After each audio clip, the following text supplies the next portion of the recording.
Okay, Ian. Okay, that's great. Thanks for that. Blue Danube in St. Asaph, and why not?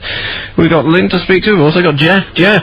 Hello, Ian. How are you? I'm alright, Jeff. Let's just check on the Edda Cock-Ups. How are you? I'm fine, thanks. Edda Cock-Ups? I'm not too bad. I'm talking for him. Andrew? Willie, shut up. How do you think, or you just hold on a second, Jeff? You're feeling quite safe and sound, are you, Andrew? Yes, sort of. What sort of meant to I'm me? no longer in the studio, I'm sat outside on the settees again, just outside the door. And while you were talking to the last caller, I did try to call you. Obviously you didn't hear me. No. Something just went bump in the studio. I don't know, it sounded something was knocked over, but... Go and have a look. I'm not... no, am I breaking up as well? Yeah. Oh.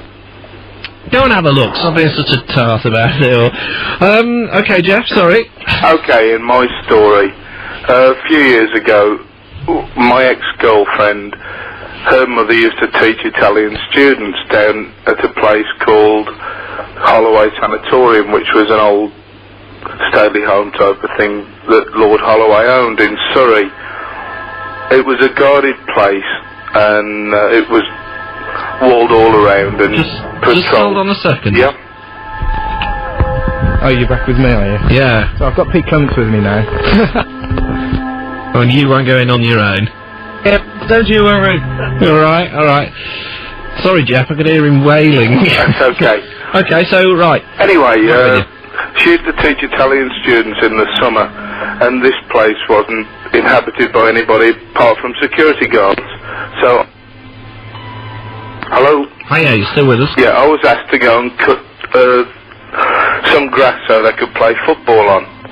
So I'd hired a mower and I was cutting the grass. And out of the corner of my eye I saw this girl in a white dress, or white top and a long black dress. And I thought it was my girlfriend Denise trying to sneak up on me and jump out of the trees. So I was trying to be all macho and I marched up with my mower. And she didn't jump out, so I went back down, looked over the back of my shoulder, and I saw her come back out of the trees. And being quite a sensible person, I thought, I'm going to keep calm, because when she jumps out, I'm not going to move. I got back up there, and I saw a girl walk straight through the trees. And it put the fear of God into me, because she actually walked through this covered walk that they got built of trees.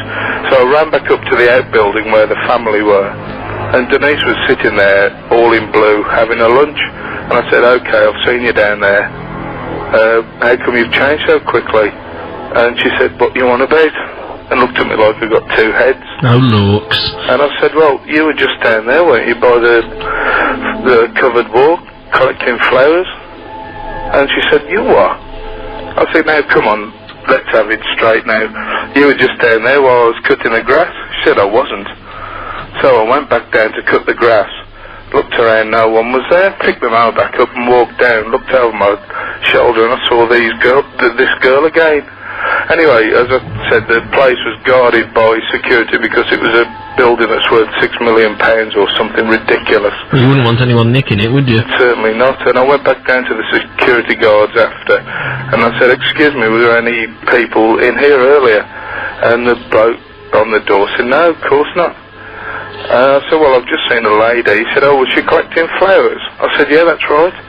He said, oh, yeah, we've heard of her before.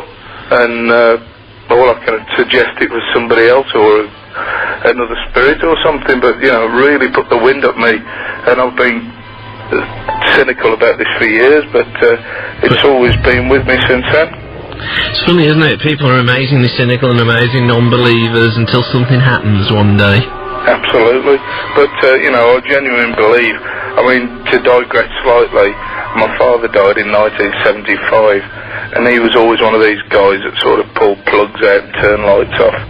And just after he died, I remember going to bed, and being the last one in the house, I went up to bed and I thought, oh Christ, I haven't pulled the plug out, because my dad always used to go on about pulling the plugs out to televisions and things, and I knew I hadn't pulled it out. I went into the living room to pull the plug out, and there it was out of the socket.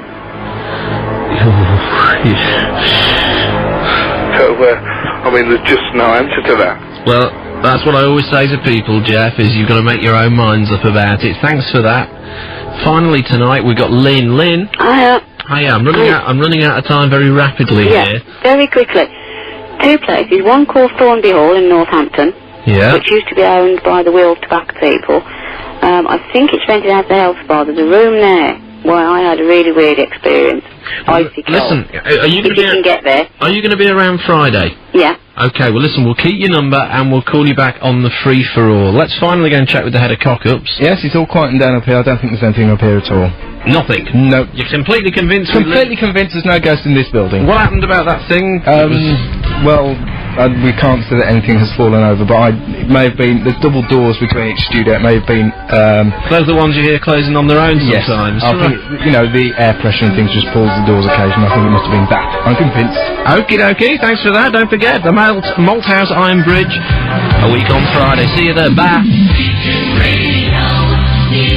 The 1 o'clock news, this is Annie Webster.